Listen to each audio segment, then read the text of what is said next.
C'est vrai qu'aujourd'hui, pour les médias les plus traditionnels, et en particulier ceux qui sont effectivement imprimés sur du papier, la problématique du numérique se pose de plusieurs manières. D'ailleurs, François vient de l'adresser. Il y a déjà le rapport au temps, qui est radicalement différent de ce qu'il était il y a 50 ans, 30 ans, 20 ans et même 10 ans.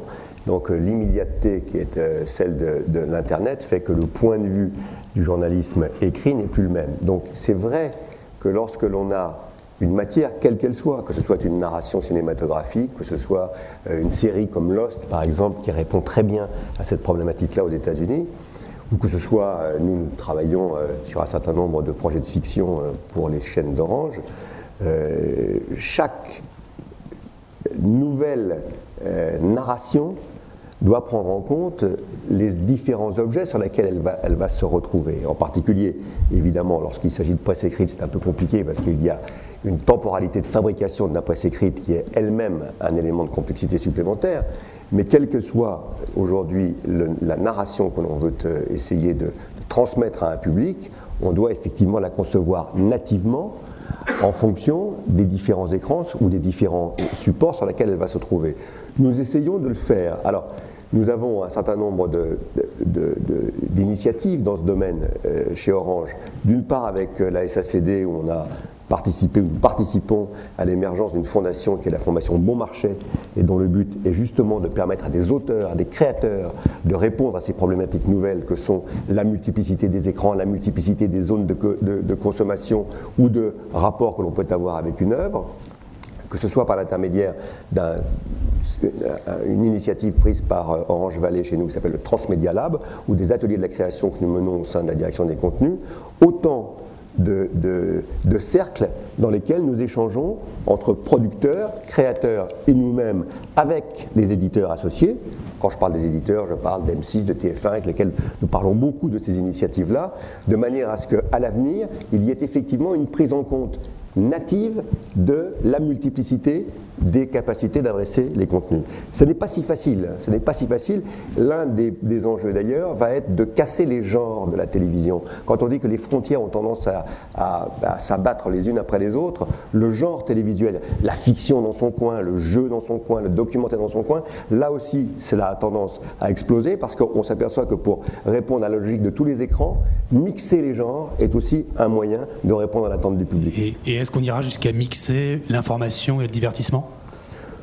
Je ne crois pas. Je pense qu'il y a, de la même manière que Dominique a fait un vibrant hommage que je ne peux que souscrire à l'exception culturelle française, je crois qu'il y a, au regard de ce qu'est la société française, et encore pour de nombreuses années, me semble-t-il, une certaine éthique de l'information, pour ne pas dire plus, rigueur de l'information, qui me laisse penser que sa mise en scène peut être spectaculaire, ce qui ne veut pas dire qu'on fait du divertissement. L'information restera de l'information.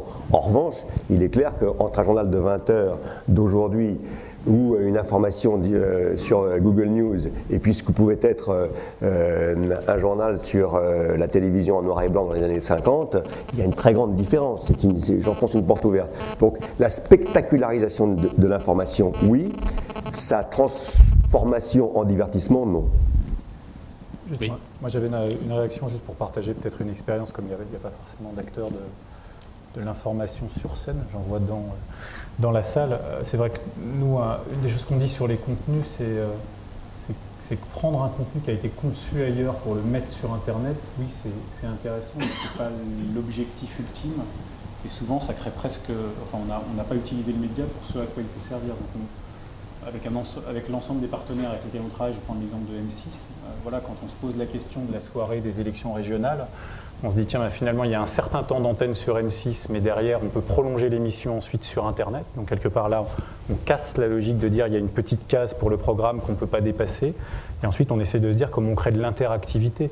Au cœur de toute une partie des médias dont on a parlé, il y a aussi cette notion de voix de retour qui a été évoquée, de dire comment on fait pour que les gens prennent la parole, réagissent, etc. Donc ensuite, il y a des systèmes de contrôle. Chaque média a sa culture, a sa posture, qui n'ont pas envie de mélanger ce qu'ils appellent le café du commerce avec les avis d'experts. Nous, on avait fait une étude avec Havas il y a 2 ans qui montrait qu'en fait, l'attente aujourd'hui, elle est de combiner les deux. Et que la réalité de ce qu'attend le grand public, c'est de dire oui, il y a des experts qui ont des choses intéressantes à dire, mais finalement je veux moi aussi potentiellement pouvoir m'exprimer, je veux que d'autres gens qui peuvent être experts aussi puissent venir prendre la parole. C'est pas vrai que dans l'Internet, si vous regardez l'évolution d'un certain nombre de médias, le fait que le public arrive dans les émissions et puisse s'exprimer, c'est quand même une tendance de fond. Ça c'est sur l'information, donc je pense qu'il y a un vrai chantier qui est ce nouveau style d'écriture de l'information, plus en temps réel et plus peut-être sur un mode collaboratif, où l'enjeu, hein, si on regarde ce qui se passe aux États-Unis ou en Europe aujourd'hui, il y a un vrai débat pour dire, alors nous on est moteur de recherche, on se pose même la question de dire est-ce que dans un moteur de recherche, quand on tape une news, est-ce qu'il faut mélanger ou pas des flux d'acteurs traditionnels et ce qui sort sur Twitter? Si on prend un cas récent, l'actualité en Belgique sur la collision qui a eu lieu entre deux trains, elle est arrivée avant par les réseaux sociaux. Donc je pense que oui, il y a un travail de réflexion forcément pour tous les acteurs de l'information autour des enjeux de ces nouveaux médias. Sur le divertissement, pour moi, c'est amusant que vous ayez opposé les deux, je pense qu'il y a là encore le monde des contenus est forcé de se poser des questions.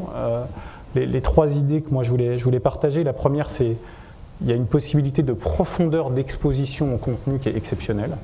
Donc nous on travaille évidemment beaucoup avec les majors de l'entertainment. Quand vous regardez la profondeur de contenu qui est aujourd'hui proposée sur Internet, mais aussi sur un certain nombre d'autres supports, pour des fans de James Bond, de Avatar, de tout ce qu'on veut, voilà, si vous voulez vous gaver, vous pouvez vraiment vous gaver jusqu'à satiété. Donc il y a cette réflexion de finalement comment est-ce qu'au départ de la construction de mon produit de divertissement, j'étends autant que possible le contenu que je vais proposer.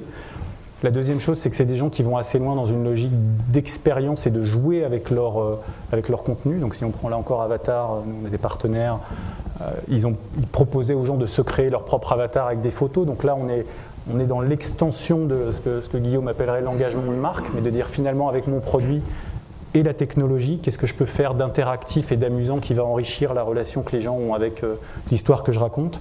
Et la troisième chose où on les voit très très actifs, c'est ce que j'appelle l'avant-programme, c'est-à-dire l'industrie du divertissement est aujourd'hui incroyablement préoccupée par la création de buzz très très en amont avant la sortie d'un film. Et donc si vous regardez, il y a un ensemble de cas qui ont fait école et qui sont très médiatisés, mais d'une manière générale, la question de à quel moment est-ce que je publie des photos, des bandes-annonces, des rumeurs, des choses spécifiques pour les communautés de fans est vraiment rentrée dans les mœurs de cette industrie-là, et je pense que ça fait presque partie de leur approche générale de l'écriture de leur contenu. On voit, et je finirai là-dessus, on voit nous que c'est un sujet qui devient un sujet aussi pour les annonceurs. J'étais avec un fabricant d'automobiles la semaine dernière qui me disait qu'ils sont stupéfaits par la capacité qu'a l'Internet à 6 ou 9 mois avant l'arrivée d'un modèle à commencer à susciter des réactions positives ou critiques des gens qui se mettent à attendre leur modèle et à quelque part avoir l'information très très en amont par rapport à ce que les plans traditionnels de communication proposent. Il y a eu un exemple récent sur Citroën aussi où ils ont montré un concept car dans un salon et ils ont eu une réaction tellement enthousiaste qu'ils ont décidé de le produire. Donc je pense que là encore pour le storytelling des marques, cette question d'écriture en amont de tout ce qui était un plan de lancement traditionnel est une vraie problématique sur laquelle on sait qu'ils travaillent avec leurs agences évidemment.